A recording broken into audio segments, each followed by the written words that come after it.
Alright everybody, it's time for another Indie Dev Spotlight Recap video. This is part 3 for the month of February 2020. We are still going with plenty of indie games to look at. All the games shown were press keys submitted by developers. And if you'd like me to build your game in the future, please don't hesitate to get in touch. But we're going to begin with the game Apple Knight. This is a hack and slash game that kind of reminds you of the style of Undertale, with like very simple characters, but having some very like weird imagery and things like that. This appears to be considered chapter 1 of what developers hoping to be a multi-part series, and it has some very basic exploration. You go through the area, killing enemies, finding power-ups, which in turn will unlock new areas, and you're just trying to make it to the end of the world and beat the boss. The big thing about the game, or at least from a gameplay perspective, is that you unlock additional weapon upgrades or weapon attacks that can be used and kind of comboed into each other. And the game just really presents itself as kind of almost like a prototype or just basic test of this kind of design. The actual length, we spent maybe 30-40 minutes, give or take, on this, and that was me trying to find everything as well. And then the game just kind of ended after this boss fight. So because of that, it means that there's not a lot, I think, to Apple Slash. And this game is also, I think, priced accordingly. The game also feels a little button mashy, as I was surprised that you have to just constantly mash the left mouse button in order to get your normal attack going. It would have been nicer just to be able to hold the button down. I did like being able to kind of transition between your special moves, as you can see here. But again, this is one of those games that it is what it is. If you're expecting a very technical or very lengthy title, Apple Slash is not it. And this feels more like kind of like a lazy afternoon game rather than something you're going to buy and spend a lot of time with. But it will be interesting to see if the developers do decide to release more episodes and if they'll expand on things further. And with that, let's move on. And we turn our attention to the game Synthetic Blood Mind Shift. This is supposed to be an elevated action game where your choices matter. Instead, this one just did not turn out well. Starting from a presentation standpoint, as you can tell, aesthetically speaking, the game does not look right. The backgrounds have like a very weird, like drawing-like aesthetic, and there's a lot of like mismatched aesthetics with dialogue boxes and things like that. To add further insult to injury, the game tells you to play with keyboard and mouse because of the fact that they did no attempt to bind a passable UI to the gamepad. They actually, I think, had the start button be attack. I think that was one of the commands. And the game actually plays better with a gamepad once you rebind or you bind all the keys yourself. Now, the story, we kind of like went in and out as we were trying to, just deal with the train wreck here. But the concept of how your choices matter, how your gameplay matters, is that if you look at the upper right hand corner of the screen, you see a brain indicator. And that's supposed to represent your actual health of your brain as you take damage or you die during the game or during the gameplay. If you lose too many lives, you lose out on certain dialogue options, which is supposed to represent kind of your brain decaying, which is a pretty interesting touch there. Unfortunately, the gameplay itself just does not accommodate any sense of good design. The pitch from the store page is that it's kind of Hotline Miami-esque, where they focus on high-speed play and getting in for the perfect hits on enemies. But the whole thing just feels very generic and very cumbersome to play.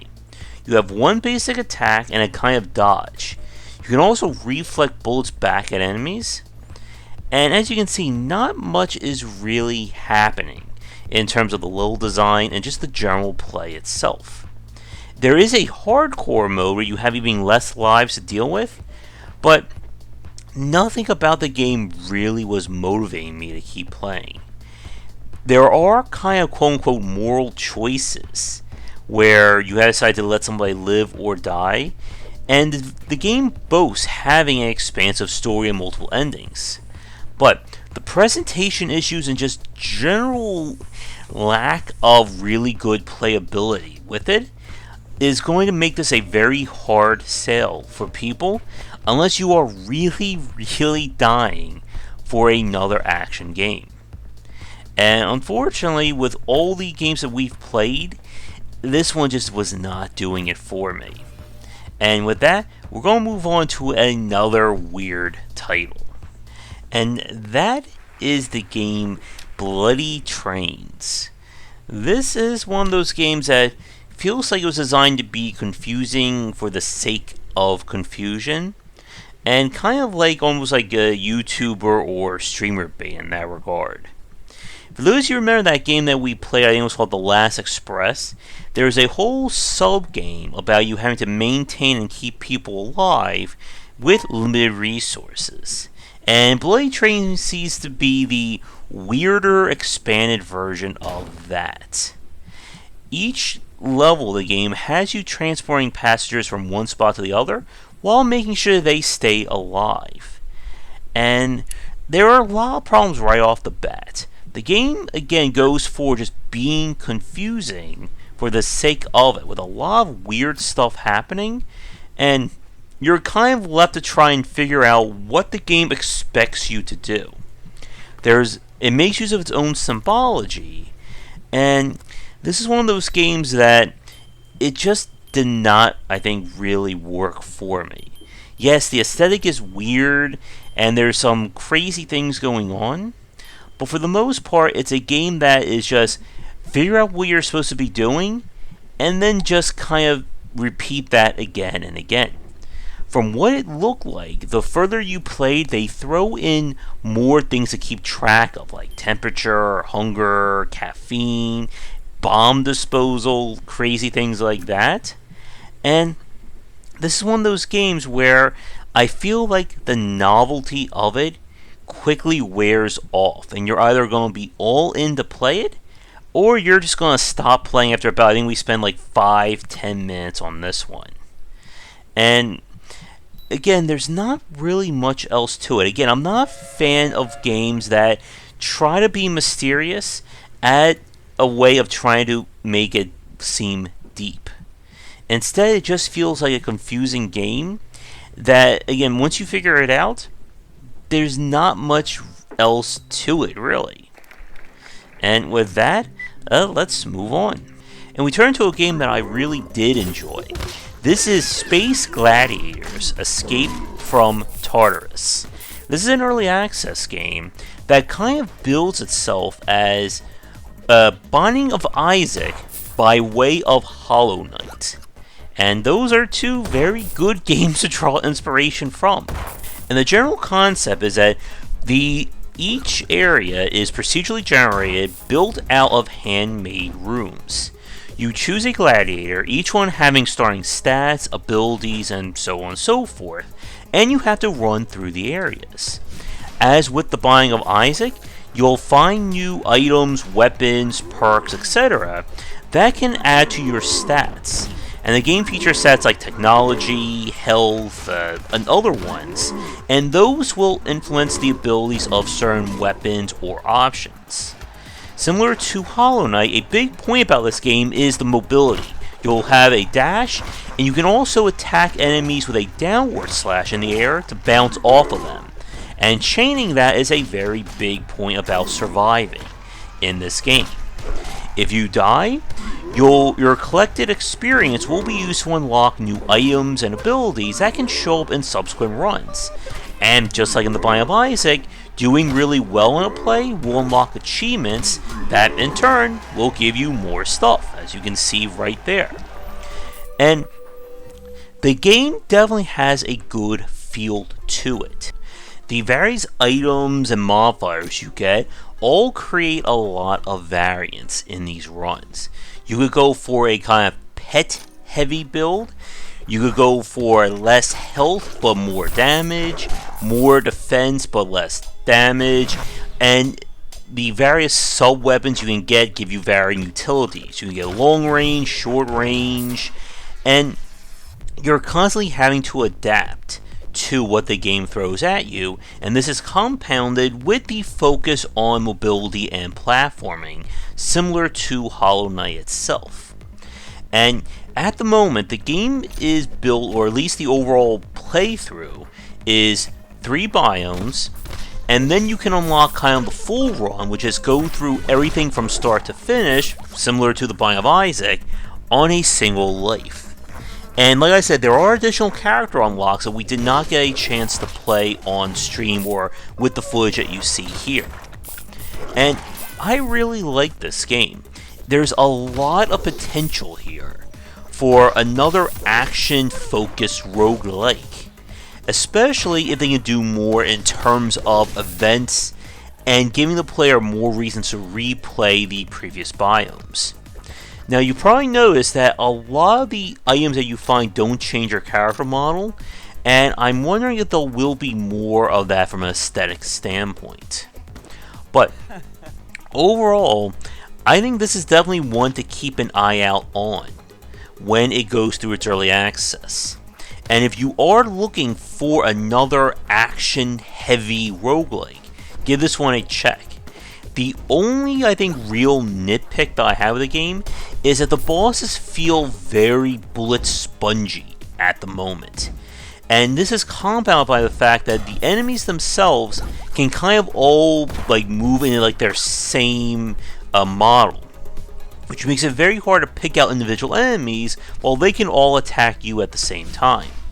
But other than that, like I said, if you like what you see here, definitely look into Space Gladiators when it comes out. But with that, we're going to do our quick Patreon supporter and sponsor shout break now, and when we come back, we'll get through a few more games for this part of the Spotlight. And now for a quick shout to our current Game Wisdom supporters and sponsors. Going forward, all Patreon supporters will get early access to our videos. And if you'd like to continue this discussion on game design, be sure to check out our Discord channel, linked down below. If you're looking for more wisdom about game design, be sure to check out my latest offering of books, 20 Essential Games to Study, aimed for first-time developers and students looking for some inspiration for their upcoming games, and Game Design Deep Dive Platformers if you're interested in anything regarding 2D and 3D platforming design. They're both available in print, digital, and wherever books are being sold. And now we turn to the game Pixel Express, and I believe that we played this with a demo that was available on either itch or Steam. And this is one of those games that has a very innocuous kind of look to it, but is a lot more challenging than it appears. As you saw, we just had a train crash there. Your objective is to earn enough money, as seen in the upper left, to pass the level. Do it fast enough and without too many damage, and you'll gain 3 stars. The twist of the game is that goods need to be carried from basically their resource pile to a resource consumer to then the output to earn the money. So as you can see, I'm taking the train, or the green train, over to where it's going to be dropped off. That's going to create a red box, which is then going to be taken to another spot, which is what's going to earn me the money. Now, your only control inputs are being able to speed up a train by boosting it, and by changing the rail line, or changing the junction points, as you can see there. And when you put your mouse over it, you can see the kind of long-form path the train is going to take. And things will pop up randomly in various spots, and you need to be careful because, as you can see, it is color-coded. And also, I do want to give credit that the music is very nice and chiptune-y as well. This is one of those games that, again, this is not the deepest game that we're going to play or that you're going to see here on the Spotlight, but it's a good example of a very well-defined gameplay loop, and then expanding and iterating on that focus. And again, it does get very challenging when you're starting to balance multiple things at the same time. From a playability standpoint, my only real complaint is I felt that the junction lines on the train itself could be a little bit big or a little bit more pronounced. As when you're trying to focus on everything that's happening in a single level, it's very hard, I found, to kind of make out quickly where these trains are going at any given time. And there are several cases where I thought the train was going to go one way, but it was really set to another one. Now, from what we played on stream, this map right here I think is the extent of the demo, so I'm not sure what else they have planned in terms of more elements to these mechanics. I'm sure they're going to throw more trains at you at some point, but I did enjoy this game despite having to quit and restart a few times. Again, not the most complicated game, but it doesn't need to be. And I think this is all around a solid game and one to look out for if you're looking for kind of that puzzle management kind of design. But with that, I think we have time for one more game for our spotlight in this video. And that is Giraffe and Annika. This is a 3D kind of adventure-esque game with some light platforming and a major emphasis on music that you're going to see in the next few minutes. We play as Annika here, who is trying to help our friend Giraffe, who does not look like any giraffe that I know of, try and collect these magical star pieces in this world. The game has kind of like a Spirited Away quality to it, with the fact that there is a deeper story under the surface. But the game itself is fairly standard in terms of its gameplay loop. You'll explore each area trying to get access to a dungeon or a specific area, which in turn will find you the star piece. Get the star piece unlocks a new power, moves the story along. Now, as you can tell by the very bright graphics and the aesthetic, this is not going to be the next Dark Souls game. And this game was very clearly in mind, aimed for a younger audience. So if you're hoping for any kind of brutally difficult challenges or, brain teasers that are going to stop you from playing, Giraffe and Annika is not going to be that game. Now, besides the exploration, the game does have a kind of quote-unquote, musical battles that you'll have to fight. So what ends up happening is that it's essentially a rhythm game where you have to keep time to the musical beats or blasts that this witch kind of throws at you. And each battle kind of introduces new elements, including dodging attacks, and this is definitely, I think, supposed to be the highlight of Giraffe and Annika. While it's definitely not going to tax you like Guitar Hero, it's definitely a nice little change of pace. And again, this is not meant to be a brutally difficult game. And this definitely feels like a good, first-timer's introduction to a video game. Again, even if you run out of health, there is no game over. You'll just restart at your previous checkpoint or even very close to where you failed. And again, for our audience, we're, I think, more on the jaded side when it comes to these games, but even we were starting to enjoy it. And again, there's nothing here that I would say is stand out in terms of unique gameplay. But likewise, there's nothing here that I think was annoying or frustrating us as well. So, if you have younger gamers in your life, or you're looking to introduce somebody as a first-time game, I would say check out Giraffe and Annika. Again, not meant to be an expert-level game, but they all don't have to be. And I think with that, we're going to wrap things up for this recap video. So, we are still nowhere close to being done with the number of games we have on our spotlight. As always, I would like to thank the developers who submitted games. You'll find links to all the games featured in this video in the description down below. And if you are a developer working on an upcoming game that you would like me to take a look at, please don't hesitate to get in touch as we try to do a once a month Indie Spotlight stream. And we already got games for this month coming up. And with that said, as always, check out our Discord and Patreon link down below and come back for daily discussions on game design here and on game wisdom, where some of the art and science of games. We'll be back with part 4 of our Indie Game Spotlight recap real soon, but until then, have a great night.